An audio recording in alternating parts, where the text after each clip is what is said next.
Hello, welcome back to my YouTube channel, or if you are new, welcome to my YouTube channel.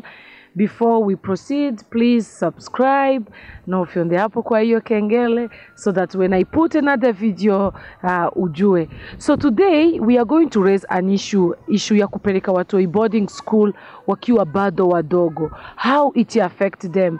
I've come to realize wazazi wengi wanapeleka watoi boarding schools ni kama wamezalia shule. Even when they are in holiday, unapata mzazi anapeleka mtoi ushago ama anampeleka tuition, unapata mtoi, and you find that the children, they don't have good time to bond with their parent, and it really affects them.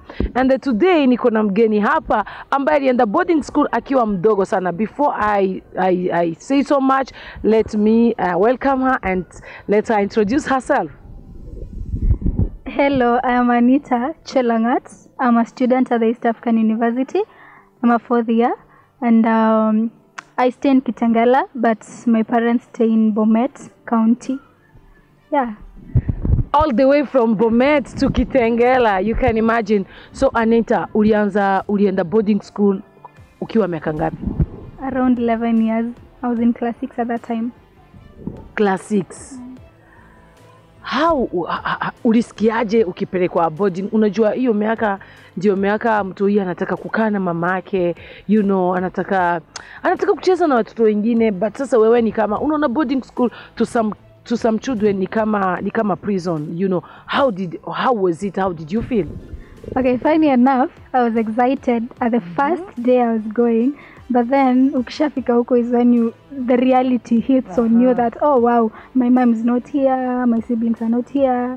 Yeah, but at the first day I went, in fact, before my mom even accepted to take me to boarding, I was really pushing hard on her. I want to go to boarding, and probably because of the influence as well. You see your friends going to boarding, and then you also want to go to boarding. But for me, it was excitement at the first time, but then after that, I was like, wow, it's real. But then you cannot now come and tell your parents again, now I don't need to go to boarding anymore. Yeah. And now, how was the life in boarding school? You know, you meet different kids with different characters, and you are young at that age. Unajua uko mdo. Hata kama even grown-ups wanashindwanga kubond na watu wengine. Sasa watoto, sahi mko watoto, probably wengine you are 11, probably kengine hata ni 10 years, you know, tuingine hata ni tuchafu, hatujui hata kujiosha, unajua. So how was it? For me, I can say it was not that easy, considering that I'm not someone who's so talkative or so who can make friends easily, who can approach people and talk. But at the end of it all, we made it anyway. And then another thing that really helped me out is because my parents were not staying away from school sana. So sometimes they could just come check on me, they go back. Probably every weekend they could come check on me, go back. Yeah. Okay, so now when you have, you know, sometimes maybe you are in the school, when you have something, uko una feel like, I wish mommy was here, ningemwambia, you know, and you know, unashindwa tu sasa nitaambia nani, ulikuwa unasikiaje? Okay, si feeling nzuri considering that I'm a kid, sijaanza kujua kujimekea decisions sana, but you know, at that time unajua this is school, my mom is not here, that's the reality. And to make matters worse, you're the one who really wanted, who was pushing to this, so you just have to like learn to live with it. You know, you just have to grow knowing to handle your own things well. I somehow think boarding built me again, because I learned to make my own decisions at a very early stage. In as much as it built me, you know, everything that has a disadvantage has an advantage. I know. In as much as it built me as a person, probably to grow up really quick and to do my own things really quick, like to make a few decisions for myself,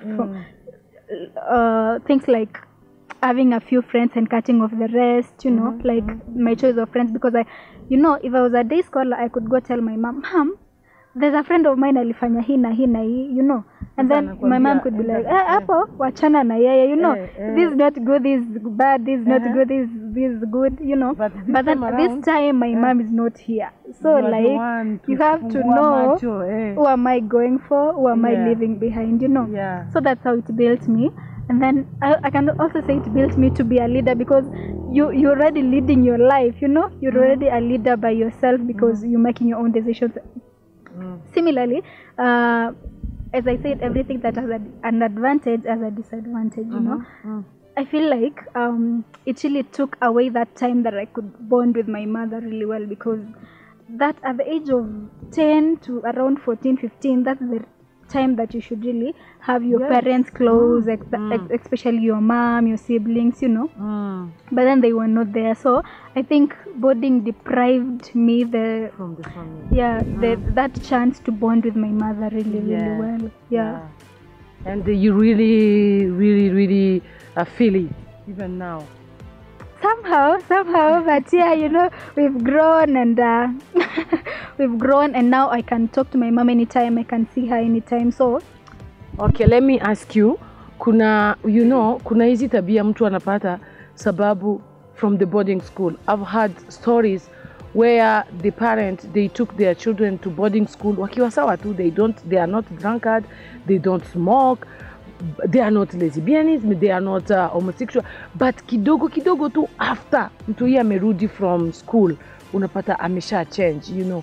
How wewe ulijuaje kujipeleka vizuri? Unajua ujue ama pia wewe kuna tule tu character ulipata huko na ukajipata umeanza kuwa influence kidogo? Well, okay, that's common. You know, you're going to meet people, labda bado when you're mdogo, you don't really know how to say no to things, to some other things. But mimi naweza sema sikukaa influenced sana. Might be there is one or two things that zilini affect. Which one? Niambie. Ukurututu kidogo, you know. Lakini haikuni affect mimi sana, because I can say I grew up in a family of I'm a firstborn in a family of two. So being a firstborn is a responsibility, and maybe I feel like I saw that responsibility at a very, very, very young age. So I knew, you know, as a firstborn you have to be responsible, and I think my mom always told me from the first time, you know, venye nilikuwa mdogo kidogo at around 10, you know, she made it clear for me that I'm a firstborn, you know, this is what is expected of a firstborn. She really used to sit me down and we used to talk a little about growing up and stuff like that. And I really believe that's what helped me through my boarding time in primary, because I grew up knowing I really have to set a nice path for my siblings, you know.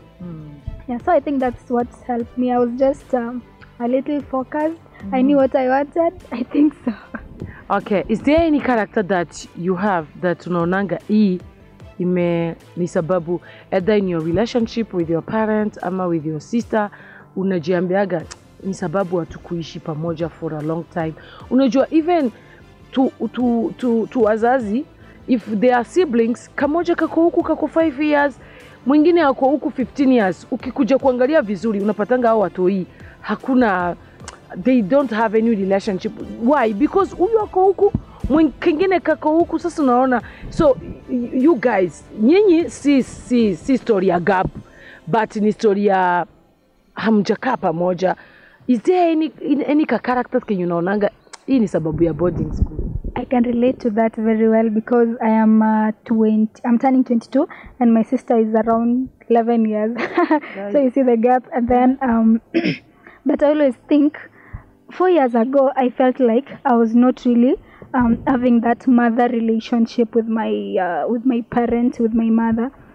But right now, you know, when I was done with my Form 4, so I can stay with my mom for the longest time I want. I can feel like I want to see her tomorrow and I'll just go see her, or she'll come see me. So at that time I felt like I was not that close to my mom, because nilichukuliwa boarding very early, and you know, being in boarding unakuja tu nyumbani 3 weeks and then you back to school. In 3 weeks probably your parent anafanya kazi mahali, so she has to take you to And by the way, I used to go to a lot of tuitions as well, you know. So nakuja nyumbani, I stay for 1 week. Hizo wiki zingine mbili I go for tuition, or I go to my grandmother's place or something like that. So 4 years ago, I used to feel like I really don't have a relationship with my mom. Before I could tell her something, I could actually think mara mbili mbili, you know. But right now, I feel like I can just go to her, tell her anything that's bothering me.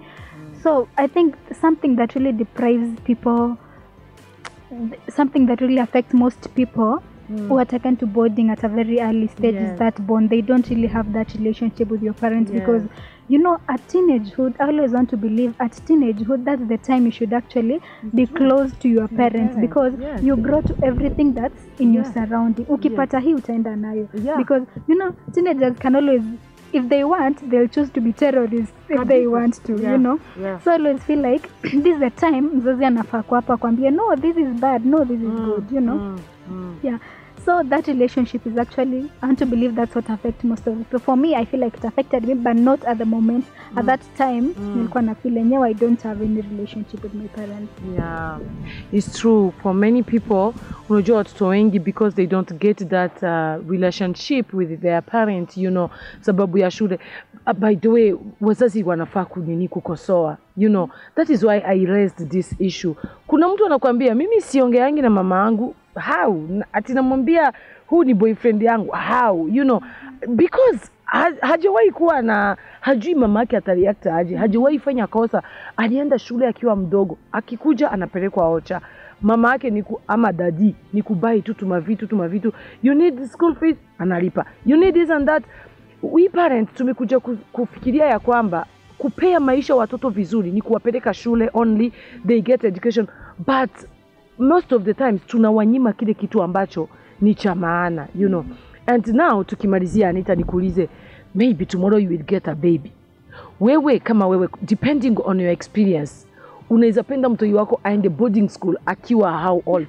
Ama kama ni mzazi hapa ungemu advise, kama ni mzazi anakuja na kuuliza advice, depending on your experience, unaweza advise nini huyu mzazi? Okay, for me, first thing first, if I had a kid right now, I think ningemchukua boarding ile time na feel, you know, tumeanza kuelewana na huyu mtoto, he or she really understands me well na nimemwelewa pia sana. Unajua at labda class 5 ama 4 ama 6, sidhani mumekaa na mtoto sana ukaanza kumwelewa akakuelewa, you know. I really want, ningekuwa na mtoto saizi, I could really want that kid ajue nikifanya hii mama atareact hivi, nisipofanya hivi mama atafurahi, nikifanya hivi anapenda hii apendi. So I really think anytime from class 6, 7, 8, as long as ama any other time, as long as I just feel mtoto amenielewa sana, because I've talked with a lot of teenagers. I work with a foundation that try to end the stigma around early marriages, early pregnancies. And you know what I always see is, in as much as we try to fight these early teenage pregnancies, we can't, if kama haitaanza nyumbani. You see, because you come talk to a kid, unamwambia, how did it happen that you're pregnant? And then she's around 14 years and she doesn't have an experience of ajai kalishwa chini akaambiwa, you know, this is what happens. And if when you do this, you see, like, this is what I was saying. You see, like, when you go boarding school 10 years, hata maybe ujaona period, sasa zikija, maybe you are shule, beshti yako ndiye atakwambia tumia hii ama hii, you know, ama unajua, the teacher can just guide you. Yes, you will be using this, but you know, the mama will sit with you akwambie, now you are a grown up, if you do sex you will get ball, you know. Yes. Yeah, so tukiongeleshanga wasichana, you see, sometimes they're just blank. Hadi you ask them, don't you ever sit with your mom and you know, have this conversation? Also, I once talked to a certain girl and then she was so blank about, you know, life, being a girl, the period stuff of a lady, the period poverty, period stigma. Then I was asking her, at what age did you leave for boarding? I asked her the same exact question. She told me at class 4. So every time she goes home, she's the only kid, so every time she goes home, her parents are really working the whole time. Probably they're just home on Saturday or Sunday. They have to go take lunch. Even that Saturday and Sunday, wazazi wako tu. You know, you can use that small opportunity ama time and talk to your child. Lakini wengine they are like, when is Shule starting, you go. So what we actually came to conclude is hatuta manage peke yetu as a foundation, you know. Like the parents have to really come on board and it starts from there.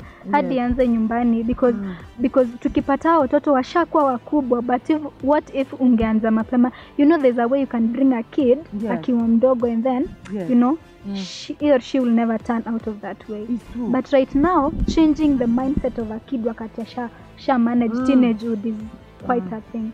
Yeah, you know, hata kama unajua hizi vitu tunaambia watoto ni kama mbegu. It's like a seed you plant in them.